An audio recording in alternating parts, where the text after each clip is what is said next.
Welcome to Articulate This, where we explore the minds behind innovation. Today we're diving into a transformative concept in the financial world, open banking. Imagine accessing your financial data directly from banks securely and conveniently.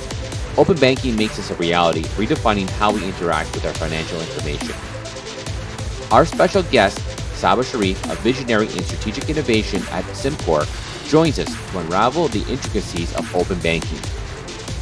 She brings her wealth of knowledge and experience to shed light on how the system empowers consumers and revolutionizes data sharing.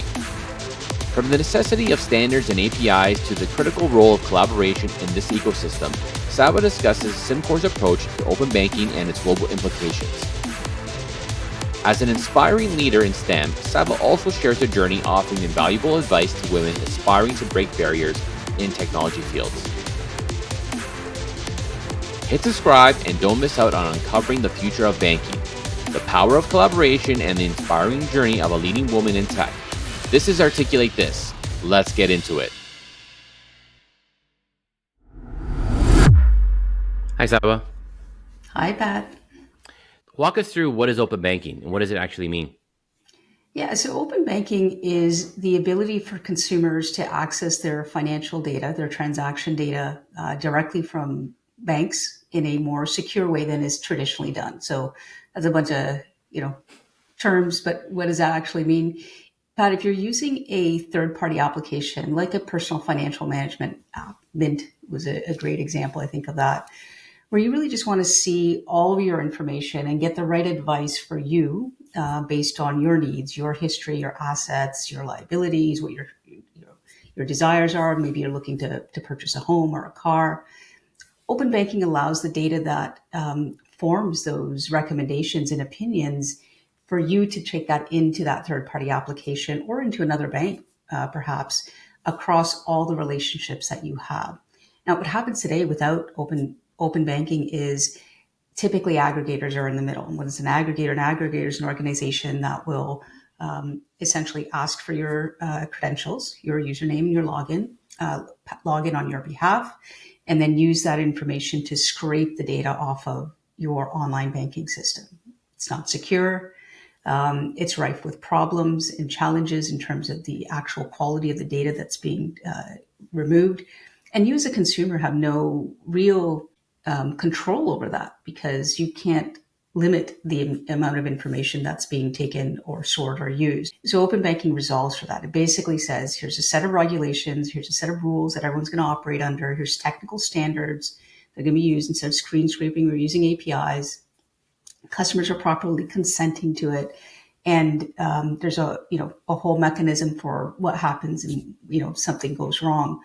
So that ideally is open banking. It's a better way for you to get services and have choice and have control of your data.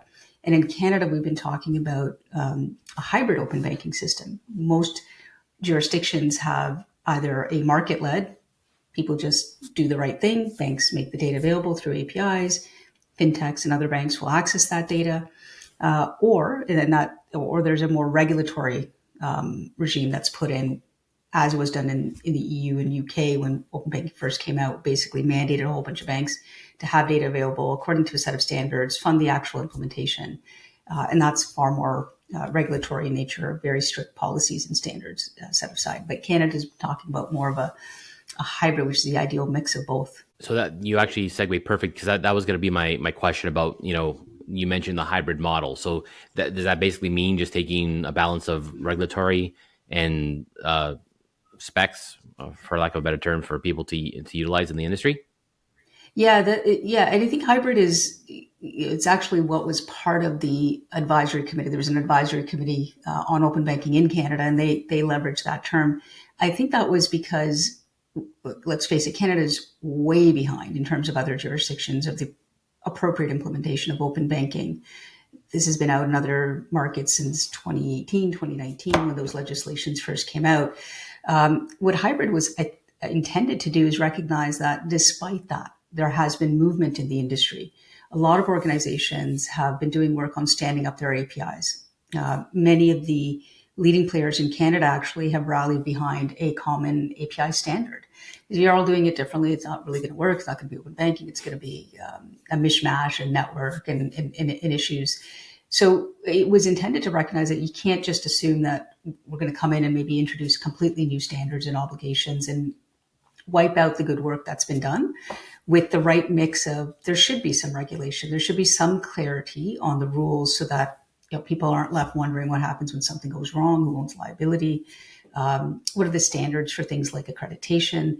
So it's finding that right balance, and I don't think a completely market-led or a completely regulatory-driven solution is the right one. So it was encouraging to see that, and now I guess the proof is going to be in the pudding and what actually comes out. You kind of talked about it a little bit at the top, the benefits of open banking for Canadian consumers and businesses, but actually we didn't really talk on the business side. So can you identify what the benefits would be for businesses?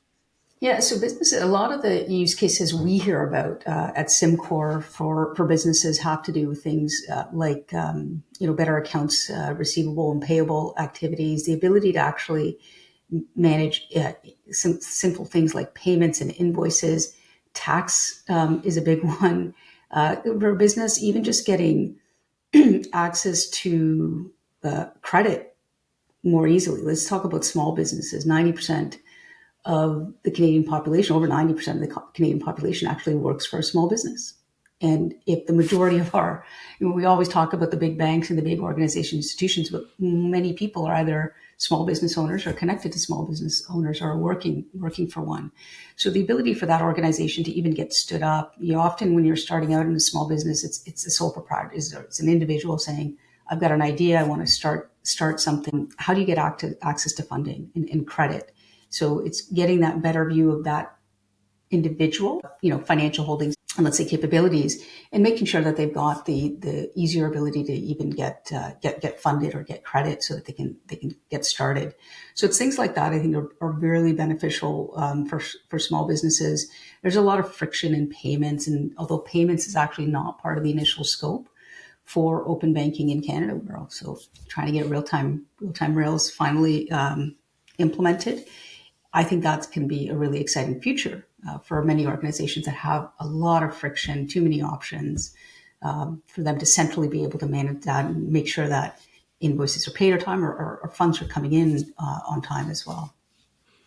What are some of the challenges you see for the implementation? No, we talked about Canada being behind. Why do you think it's taken us so long to kind of get moving on this? And what are those main challenges? Yeah, it's some of it might be just even consumer behavior. There isn't a huge demand. Nobody knows what open banking is, and Canadians are often very content with what they have today. So there's a stat that was shared by the advisory committee that estimated that about 4 million Canadians are already using third-party applications that are leveraging screen scraping or aggregators to get access to data.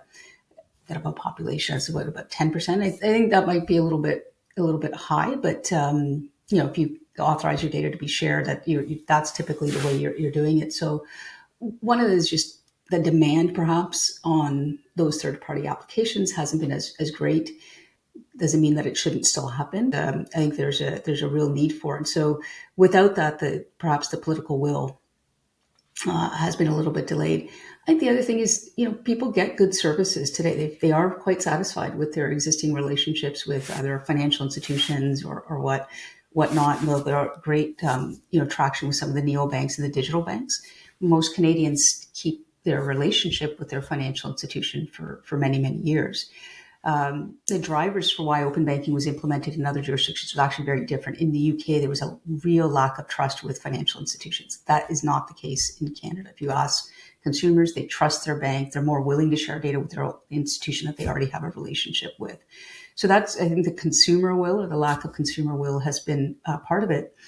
The other is it's just not easy. It's not an easy thing to do. It sounds simple to stand up a bunch of APIs, but if you're doing this yourself, all completely on your own, I think that's just a challenge. And one of the things that we noticed when we started our journey in open banking was, in most regulatory-driven frameworks for open banking, they always targeted the readiness of the data, the availability of the data for, let's say, fintechs or other organizations. So mandates on financial institutions, make the data available, make it available according to the standard within this timeline. Well, that's going to take a lot of work, and that sounds great. But what we've seen is inconsistent implementations, poor quality, the consumers still impacted, even though they're doing, and it's been hugely costly. So I think a problem with if you only target the one end, you're not thinking of the whole ecosystem and what needs to be true. And so that's where, for us, I think we believe that in Canada, there's really an opportunity, given that there's, majority of Canadian accounts are with a handful of institutions, for intermediaries to play a role and make that a lot smoother. Just a follow-up question on that, because I think you hit a key point when you talk about there's no real demand. What do you think would need to happen before people say, wait a second, this is pretty cool, this is neat? Like, what do you think that tipping point looks like? What do you think that consumers are not seeing or receiving yet that may make them feel like, hey, wait a second, we need to use this? Yeah, so I think there's two things. One is just great products. Now, without open banking, without proper APIs, without high quality data that's stable, secure, there are fintechs that we talk to and other organizations that we talk to, like, what's the point? Because I know I'm not going to get the data. It's going to be a poor consumer experience.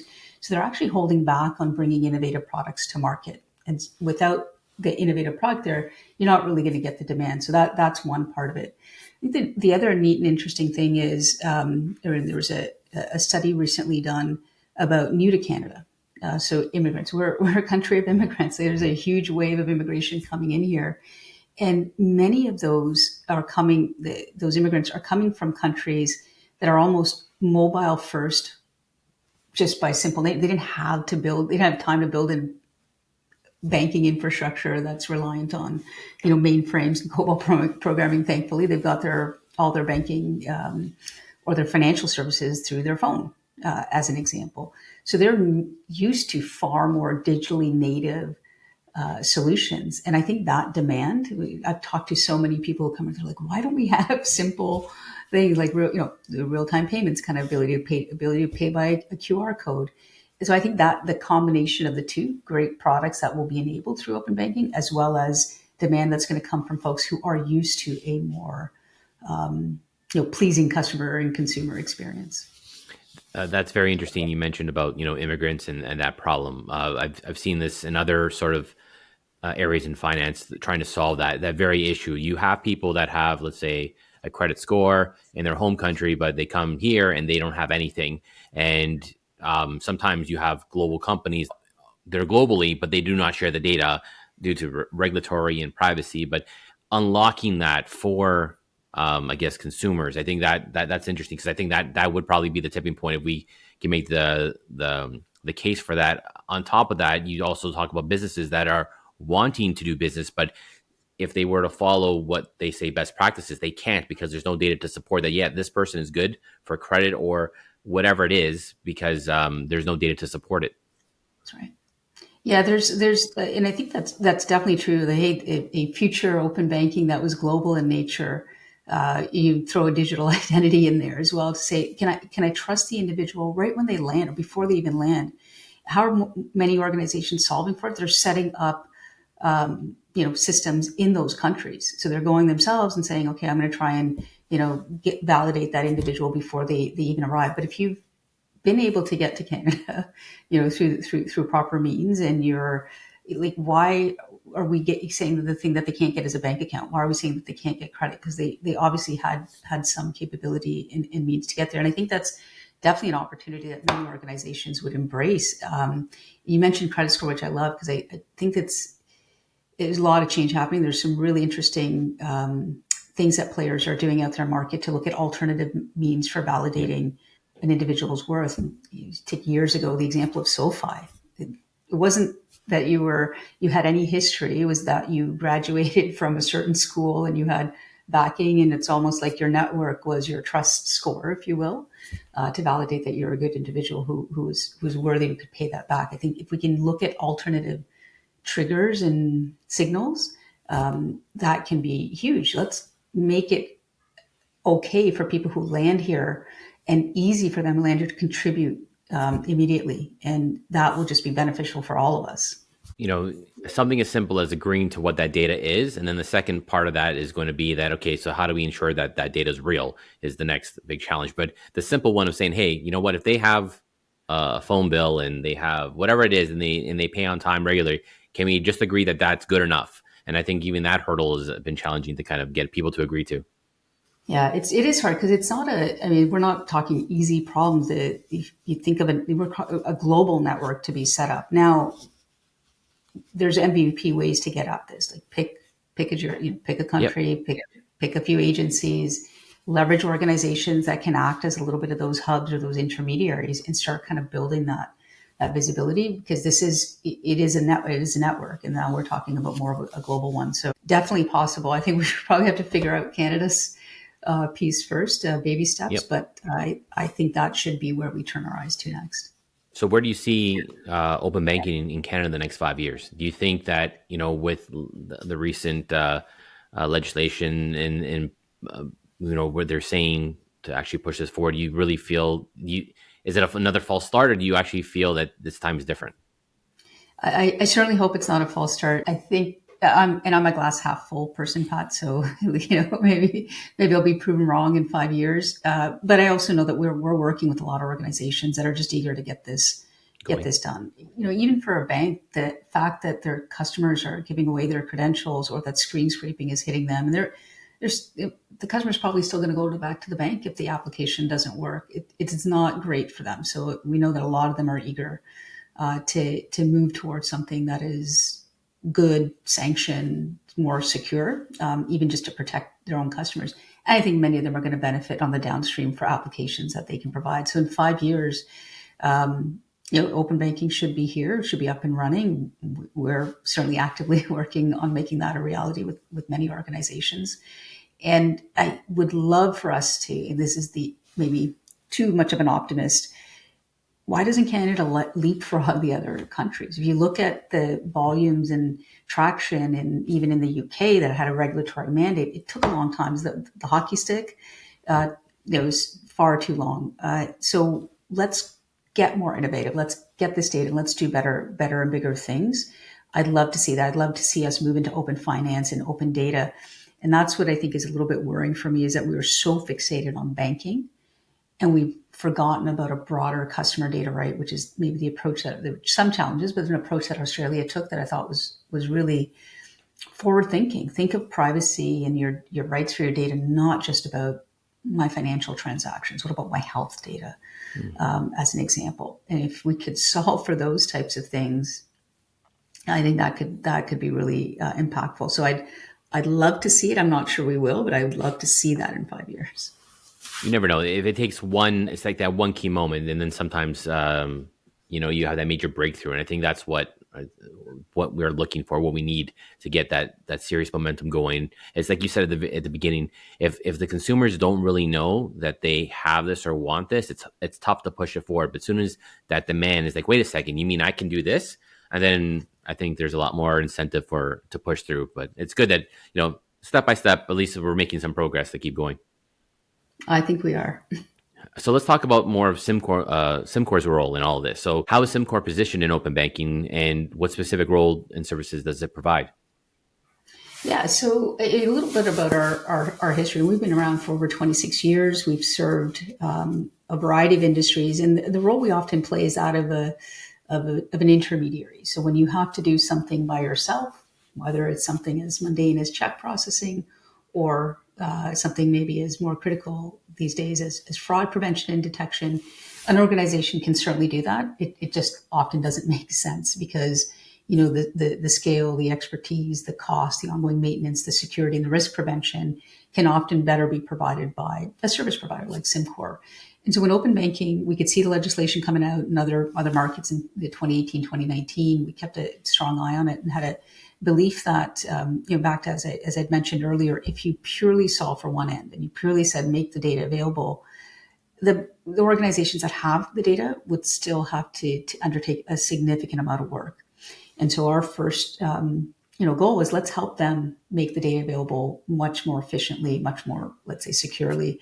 And if we can do that, then it's going to benefit everyone on the other end. And so that's where we've been really focused, is help banks, other financial institutions, what we call data providers, be ready for open banking, whether it's lending our expertise, it's building the APIs and the infrastructure, consent modules, et cetera, along with all the operational components that come with it, the headache that you would have to take on as an organization to oversee the infrastructure, the calls, handle disputes and liabilities.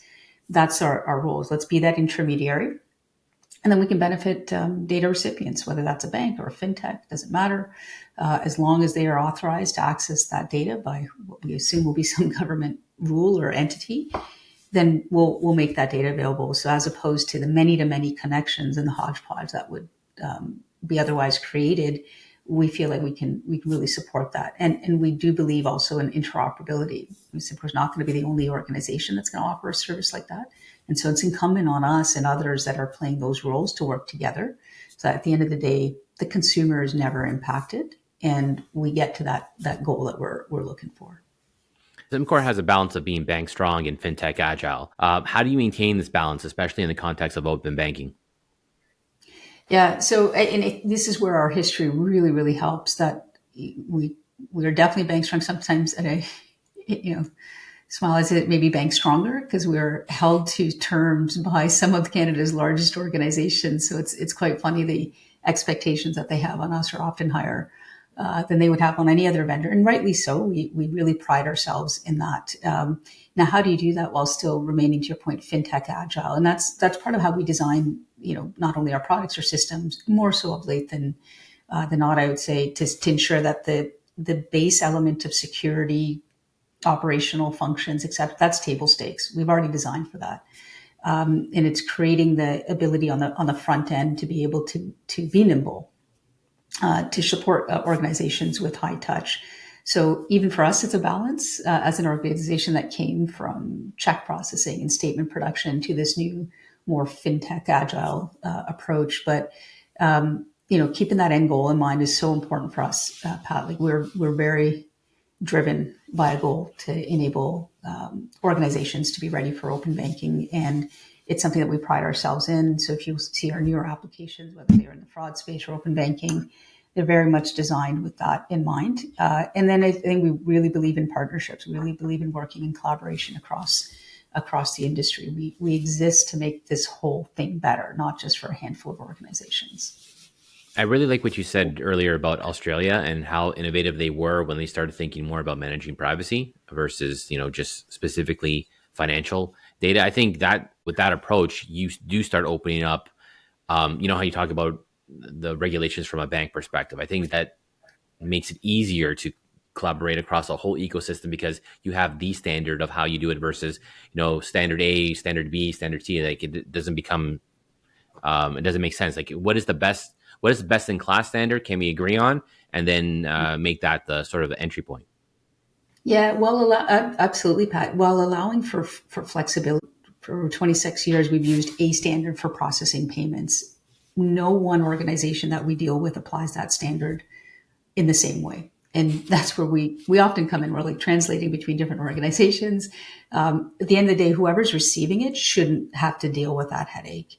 But we've seen it in other markets, or even in Australia, the initial use was primarily bank to bank.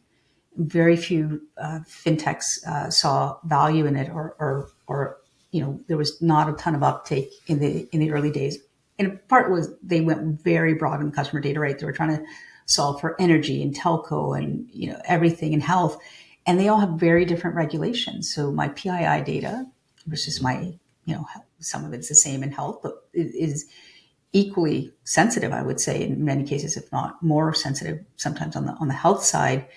But the rules that you have to follow are different. So there is a lot of complexity. I don't want to undermine that, but it starts with, you mentioned the standards, it starts with consent and strong controls around consent that are transparent, easy to understand by consumers. They know what they're giving their authority to. They know how long, they can easily remove it.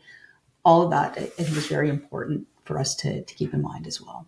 Yeah, when you're talking about consent and making it like, even for email marketing, something that's been around for 20 years, still people have trouble managing their preferences on that. So now you times that by 100 when you talk about the table stakes of more than just your email, of like what other information is out there. So I can see, I don't see, in order to give people that flexibility, there has to be that architecture, that thinking in place to give people sort of that that ability to configure it. But you start getting into like I guess going into the mainframe world and the configurations that are not so easy to configure, causes all those issues. So Yeah. I could see the challenge. Yeah, you can imagine, to your point, I've got so many then, let's say I authorize a whole bunch of applications or a whole bunch of organizations to access my data. Well, when I got to revoke that or manage it or change it, how and where am I going to every bank to do that? Am I going back to all the third party apps? I don't even know what applications I've given, consent to my data. And sometimes, I mean, the nice thing about open banking is you should force organizations to get proper consent, Yeah. but sometimes they don't, and it's so painful that consumers have almost like you almost give up, and you just assume it. And I think we're missing out on something there. So the open banking should have standards for that consent flow. If it's not consistent, we've seen huge drop off in other markets to say, well, I'm authorizing it with this institution, and these are the 5 screens that I was presented, and this one had 10 screens. Which is it? And it's a lack of trust in the whole system with that being the case. So I think this is where standards will be absolutely important, especially on consent. When we talk about standards, is the goal to be something like an ISO or SOC 2, like something like that says, hey, you need to be validated or pass, an audit for these things? Is that what the ultimate goal is, or is it something different?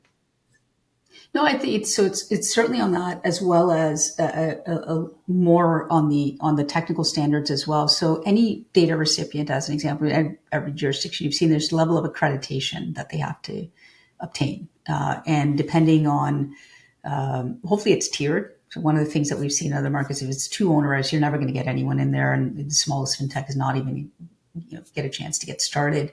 But a tiered type of accreditation that basically will look for things like, do you have privacy processes in place? Do you have a regime?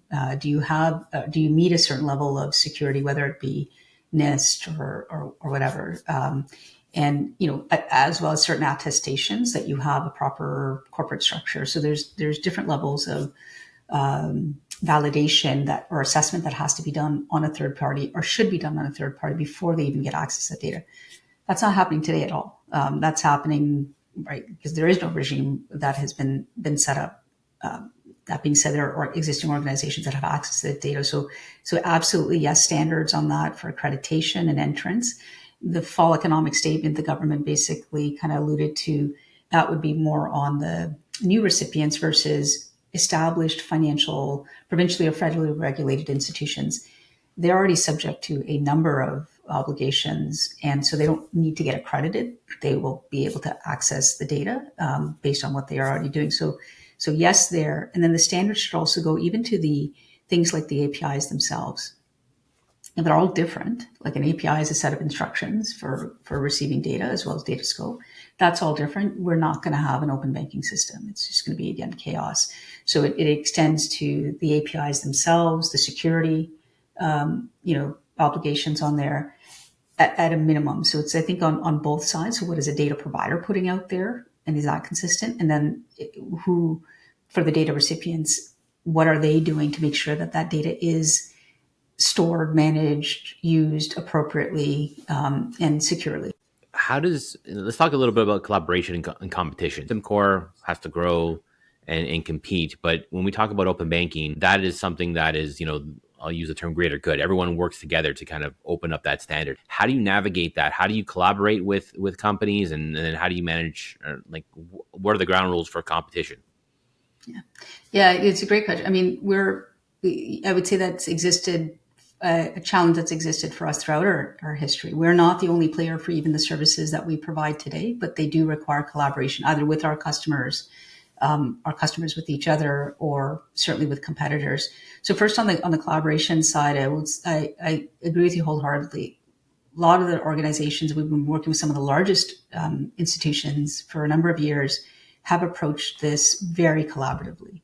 Although they are competitors, they are working together to say, if we actually band together on this to work to bring this forward, it is going to be much more effective and much more efficient. Let's not all. So there's a line, though, right? There's a point where it starts to get competitive. But something like open banking, something like fraud prevention, something like anti-money laundering, those are not competitive differentiators. Some people might think that they are. If I have a better AML, I can onboard customers or KYC process. I can onboard customers better, faster. Yeah, but to a point. That is where there's a greater good in collaboration. So I think open banking, I agree with you wholeheartedly, Pat, really lends itself to making the data available for all consumers. If you treated that as a competitive differentiator, it's going to be short-lived. So that's not a reality. And so I think there's that for us at Symcor on the competitive side. I mentioned interoperability. So there are others like us looking to play this same role. And if I looked at it only from the narrow lens that that's okay, I'm going to hoard all the data, hoard all the access. It's just not who we are. It's not how we operate. We do believe in delivering services that have common good. And I prefer competition. I hate to be the only organization in something because we'll just get lazy and complacent, and competition spurs innovation. It drives it. So we need it. We absolutely need it in Canada. And I would say we embrace it. And Canada is unique in that you will have competitors still, collaborating with each other, willing to collaborate with each other and have really, really good conversations, but know that they may go head to head in a few areas as well. In what ways do you believe Symcor's involvement in open banking will bolster the Canadian economy? Yeah, I mean, our goal has been to do two things. One is accelerate open banking. So if you, again, look at other markets, when organizations have had to do this on their own without any help, they've spent hundreds of millions of dollars. Why are we spending hundreds of millions of dollars on a compliance initiative? We will save organizations money so that they can focus on more innovative products and services to their customers. And we will do that in a way that will bring open banking to market faster than had any organization had to do this on their own. So that's, one right out of the way.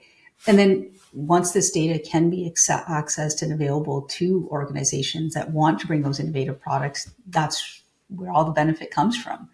And that will be through, fintechs, other banks, where this will also drive additional competition on their end, and which is great ultimately for the consumer because people will have to continue to evolve their services and their products.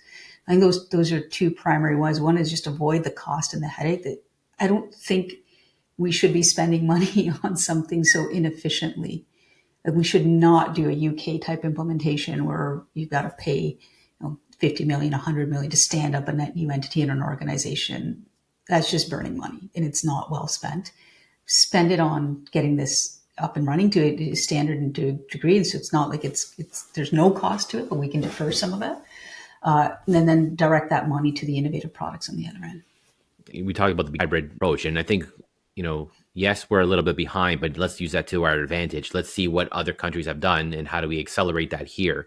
I think that's a very pragmatic approach and would be very wise for us to do that so that we can actually implement it. So I could see the challenges, especially with large enterprises. Sometimes in very, very large enterprises, departments within that organization don't even know what they're doing. So imagine now trying to multiply that with other sort of organizations. So I that is a real problem. Yeah, no, I agree. And so within organizations, across organizations, probably we heard cats a lot at Symcor, right? That you call it collaboration, but there's a lot of that we have to do. And it's just right. If any one organization had to do that on their, can you imagine a single organization, let's say even bank saying, I'm going to completely solve this on my own. I'm going to bring all my buddies in. It works to a point, but then you lose.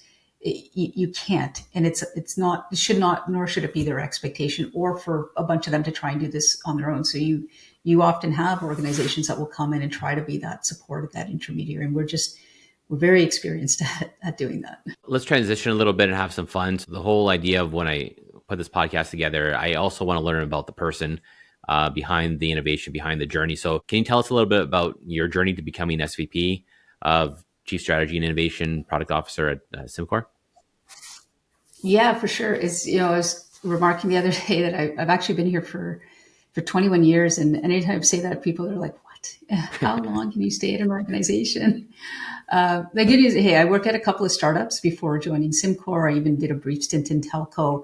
I think the reason I left or I haven't left, is because my job has changed and evolved. So I've been able to work almost like in a different company or a different role, certainly within the same organization. So I've had the benefit of that. And it's been very challenging. I actually started my career at Symcor as a business analyst.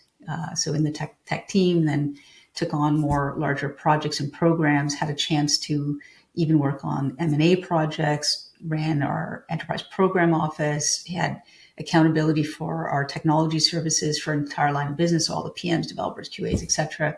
So I've always gotten the opportunity to work on increasingly diverse and large mandates. And back in about 2015, I was asked to take on more of a business function, so more of a product function.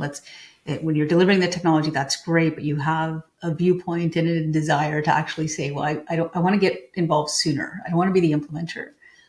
I think I got some ideas on how I can make the product better and more successful in market. So I had an opportunity to actually build one of our net new lines of business, which was at that time new to Symcor. It's a consortium that helps fight fraud, bringing, much like we're doing on open banking, talking to a number of competitors who are competitors to each other, so financial institutions, and saying we've got a common issue here. Fraud's hitting all of us. So how can we use our collective efforts, data, insights, resources to fight this together? And so we brought a new line of business together that's just driven outsized value ultimately for our customers and their customers by helping reduce fraud. So my journey kind of went from this business analyst project role to tech leader to product and business. And within that, the thing that I think that's been constant is strategy. Like you really being focused on the bigger picture and stepping back from just the day-to-day and the tactical. And that has been very helpful for me to get to, I guess, where I am today.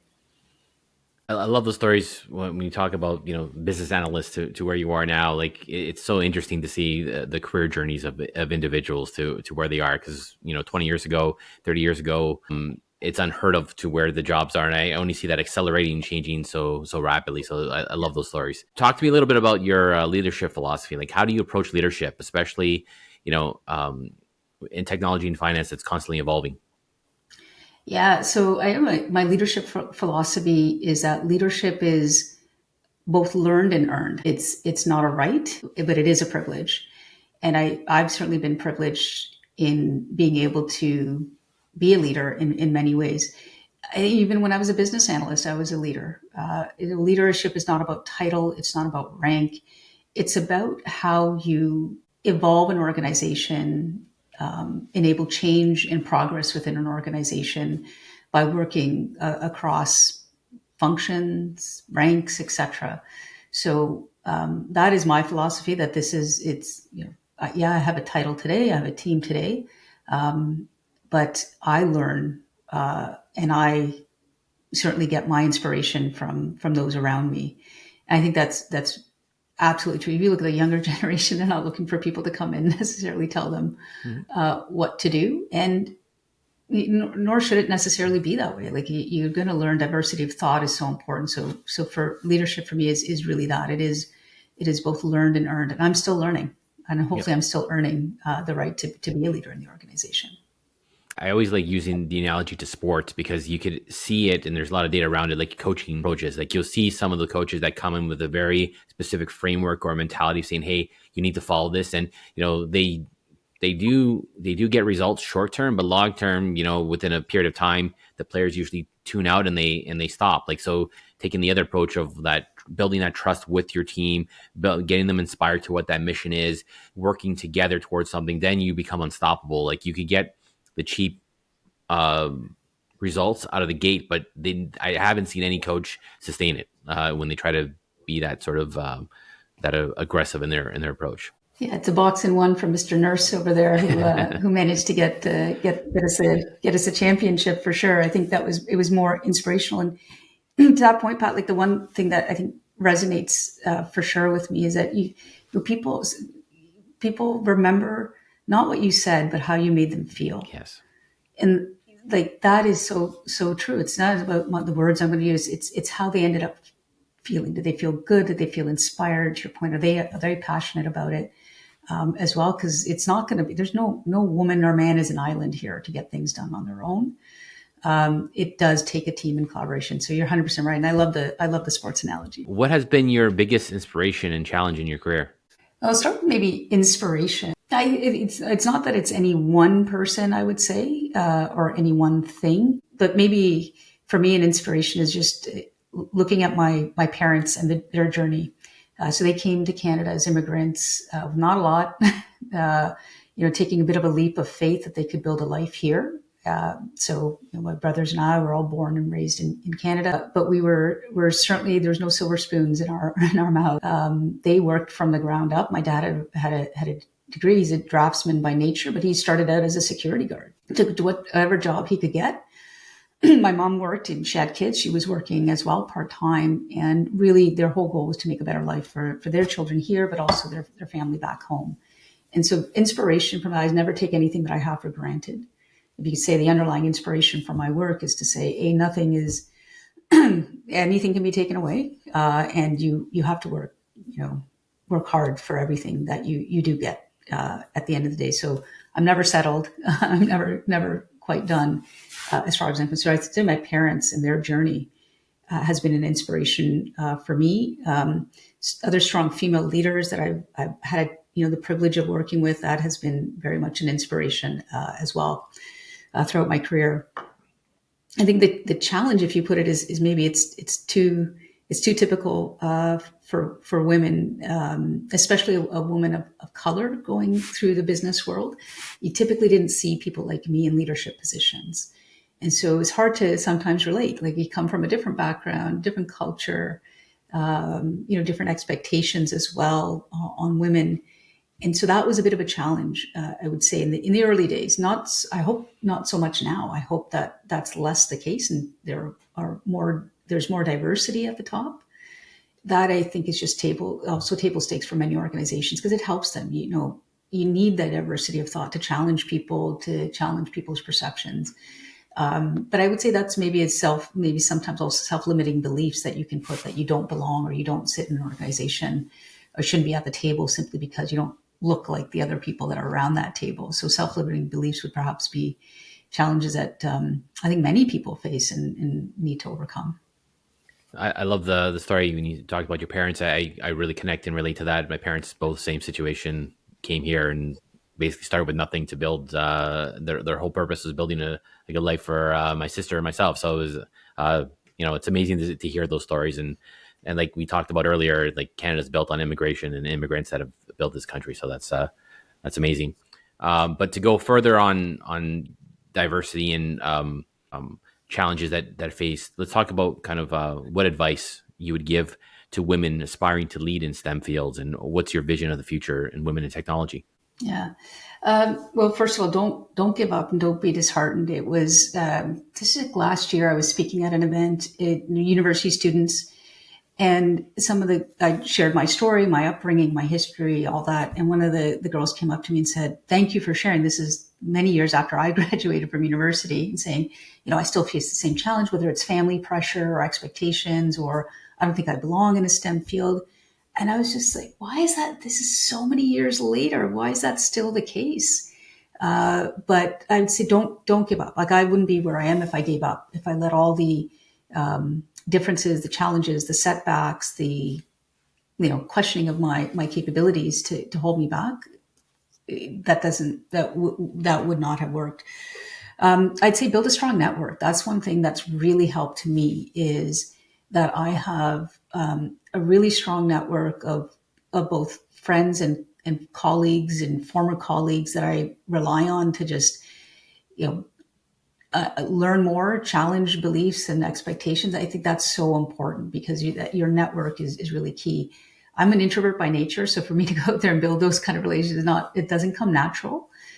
But if you're really motivated, keep that end goal in mind. Those are the things that you're going to have to do. That are things that you don't want to do necessarily, but you're going to have to do to advance your career. So they don't give up. Have a strong network. Have allies. Allyship is so important. That can be male allies, female allies, doesn't matter. But allies both within your organization and outside your organization. There's many folks who reach out to me on LinkedIn or whatever, and they say, "Hey, can I just have a 15-minute coffee with you? I heard about your career. I saw you on a podcast or something like that, and something you said resonated." I love that. I'll give those people time every time, because the fact that they're reaching out, and I always take something away from that, because I learn more about them and what drives them. So network. especially where in a day and age where things are tough, the economy is difficult. You have to shine above the rest in order to be seen. So something has to be different about you in the sea of everyone who has a degree, everyone has some level of work experience, and those things I think really help. Beyond work, what drives you? Can you share more about your involvement in causes like Princess Margaret? Yeah, so I think back to my history and that my vision and my wish that young girls don't face maybe the challenges that I faced throughout my career, and that they have a better and easier path. The few things that I get involved in outside of work, I am a mentor. I'm a mentor to a number of people, as well as a mentor within Women in Open Banking. It's an initiative through the Open Banking Expo. I'm a board member of Women in Communications and Technology. It's a not-for-profit, coast-to-coast not-for-profit in Canada that helps advance women in various stages of their careers. And then I am a honorary chair of the Princess Margaret Walk to Conquer Cancer, and I have been so for the last 3 years. So the first, extracurricular activities, that is just, it's my responsibility to give back. I think everyone, again, has a bit of a responsibility there, and it inspires me. Like, I get inspired by those conversations, by helping other leaders, male or female, advance their careers. That's just a table stakes. I'm not going to give that up, no matter what, until people just stop listening or stop reaching out. On the Princess Margaret to Conquer Cancer, cancer affects 1 in 4 Canadians at some point will be diagnosed with cancer, or will have a family member that is impacted. And there have been great strides that have been made. And Princess Margaret is an organization. It's one of the top 5 cancer care and research centers in the world. That's in Canada. So the ability to support that is really key. As with most people who support cancer causes, it comes from a personal event. So almost 10 years ago, we lost my sister-in-law at the young age of 39. She left behind 2 young children, and she unfortunately passed away from metastatic melanoma within months of her reoccurrence of that disease. So what inspires me is I don't want anyone else to have to go through that, whether personally or family. And my niece and nephew are my behind the scenes inspiration, alongside my son, of course, but they motivate me to support a key cause like that. If we can reduce the occurrence, improve the detection rates, the recovery and whatnot, then I will do everything I can to make that a reality. Sorry to hear about your sister-in-law, but it's amazing to see how you try to take that situation and make it into kind of a positive, into something mission-driven. I wondered, we talked a little bit about healthcare earlier. Do you find that with that life experience at all, do you think that's kind of piqued your interest and see what you could also help with in healthcare and technology? Yeah, I'd love to. I mean, it is, because there's so much is broken right now. And you add the provincial complexity in Canada, where every province has their own set of rules. So if you can reduce the wait time, if there's a movement in Ontario in particular, which is also about bringing care into the home. There are studies that show that individuals who are recovering in the home versus in a hospital have a higher likelihood of recovery and shorten the time frame. And it's also a much more cost-effective option to be able to take care of someone in the home. So there are so many problems. And I share that because, even at Symcor, we've explored opportunities to help in healthcare. It is such a highly regulated, fractured, and I won't call it an industry, but it is an industry that it is challenging to fix. That it's not just an app that's going to fix that. There are many apps that are out there. It's about data and clinical studies and research, all of which take time. So when I think of even just the open banking example, if we can get data into the hands of the experts much more easily in a privacy compliant way, and build more of a network. A researcher in Mississauga or Toronto is connecting to someone who's got a novel solution in Zimbabwe or whatever, like that network, global network. If we can do something there, I think would be hugely impactful. And then throw AI against it, because you're talking about technology. Can't believe we had this entire conversation without mentioning AI or Gen AI, but They can process a lot more data better, faster than humans can, and model scenarios of outcomes that I think can show some really promising returns. So, if I could do a second career at the same time that I'm doing this current career, healthcare would definitely be an area that I'd love to be able to give back to. I'll just comment on the healthcare with AI. So, an earlier episode I did with Sheldon Fernandez at Darwin AI, and he was talking about one of the projects that they were doing. They're primarily in manufacturing, but during COVID they did do some open source um, to help with diagnostics, and they found that there was two things that came out when they started using AI. If they had AI to present the doctors with what the AI found versus telling the doctors, "Hey, this is it."